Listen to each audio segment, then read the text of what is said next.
जय हिंद, वंदे मातरम, भारत माता की जय। राष्ट्रवाद की बात प्रहार के साथ आप सभी का हार्दिक स्वागत है। दोस्तों, आज जो विमर्श की टॉपिक है वो संभल के जामा मस्जिद के सर्वे की है कि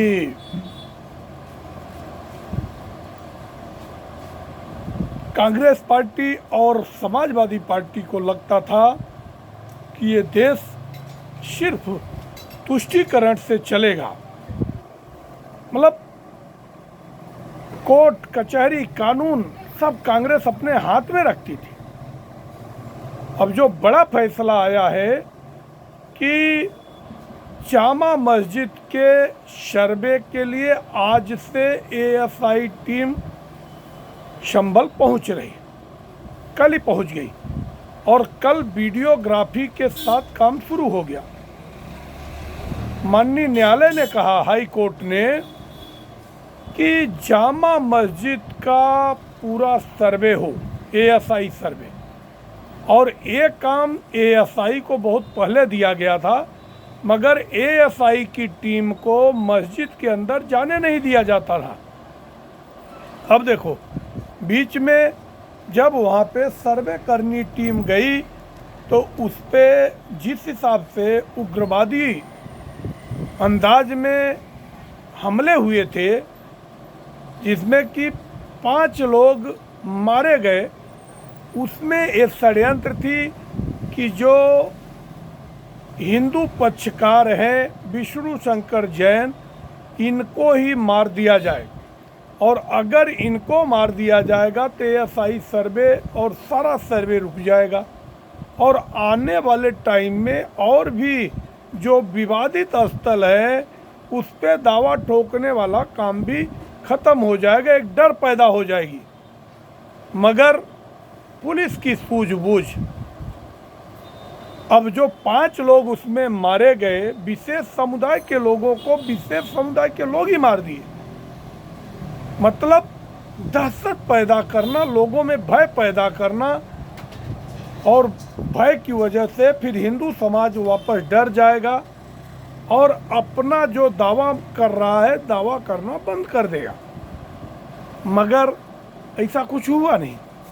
बाद में जब सर्वे की टीम वापस जाने की बात कही, कमेटी बना दी गई, तब ये लोग मामले को हाई कोर्ट की बजाय सुप्रीम कोर्ट में लेके चले गए और उसने कहा कि ये जो बाउंड्री के आधे आध कुआं है वो कुआं भी हमारा है।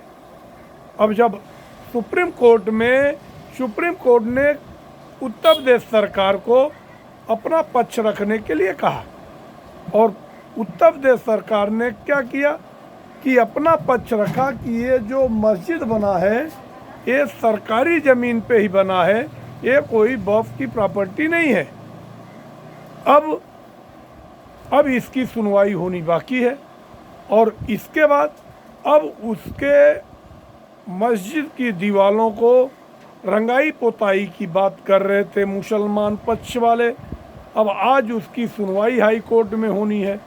मेरा कहने का मतलब है कि अगर मामला विचाराधीन है, सुप्रीम कोर्ट हाई कोर्ट में है, तो इतनी भी क्या जल्दी है कि उसकी रंगाई पोताई हो जाए। उसमें न कोई नमाज करना है न कुछ करना है। जब तक फैसले नहीं आते तब तक भाईचारा समझकर इसको बंद करना चाहिए।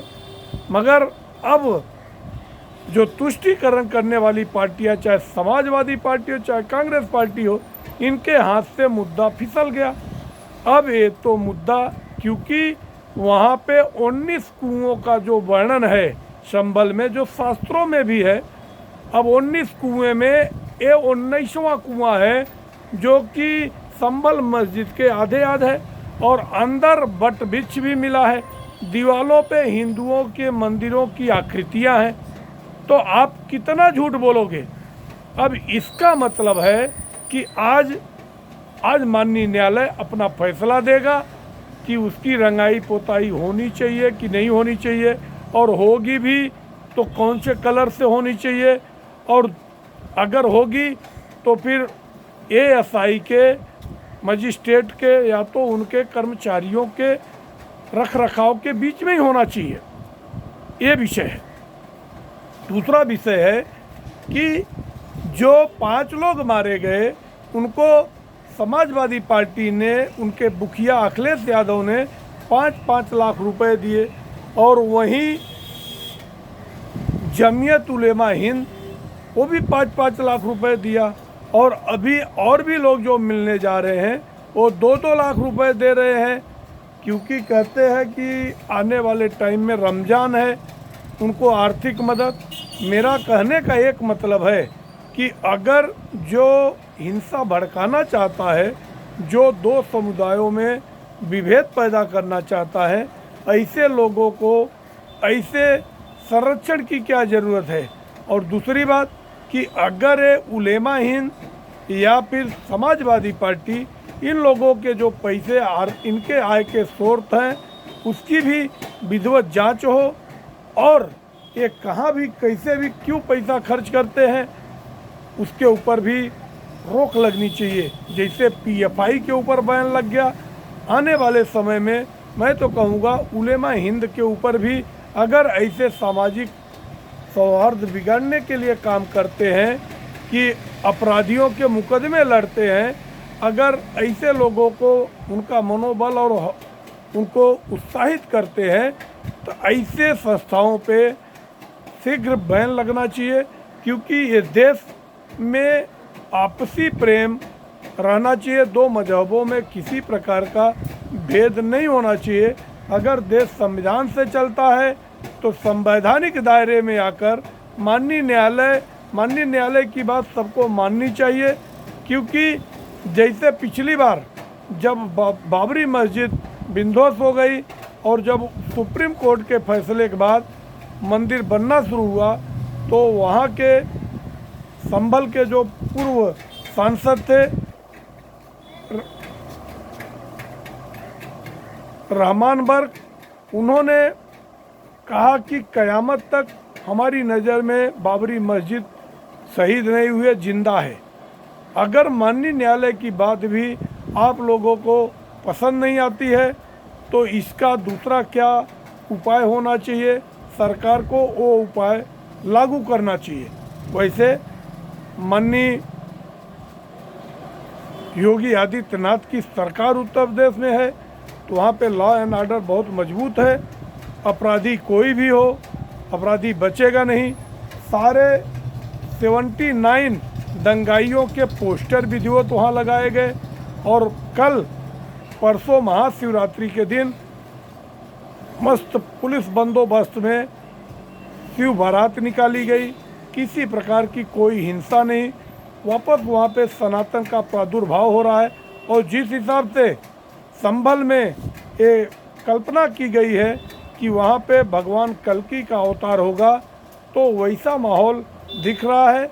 और मुझे लगता है कि विरोधी जितना भी षड्यंत्र करना चाहेंगे, सारे दांव उनके उल्टे होंगे, क्योंकि जिस हिसाब से महाकुंभ हुआ है, 67 करोड़ लोग वहाँ पे आके गंगा में डुबकी लगाए हैं, और सभी कर्मचारियों को, सफाई कर्मियों को योगी जी ने 10,000 का बोनस भी दिया है, उनको 5 दिन की छुट्टी दी है, और उनके परिजनों के लिए 5 लाख का सुरक्षा बीमा भी दिया जाएगा। तो आज और एक तरफ नरेंद्र मोदी जी ने देश के सनातनियों से माफ़ी भी मांगा कि अगर महाकुंभ में इतना बड़ा भव्य आयोजन हुआ, अगर उसमें कहीं थोड़ी त्रुटि रह गई, मतलब जो कुछ लोग वहाँ पे हिंसा में भगदड़ में मारे गए, उनके लिए संवेदना व्यक्त की और उनके लिए माफ़ी भी मांगा।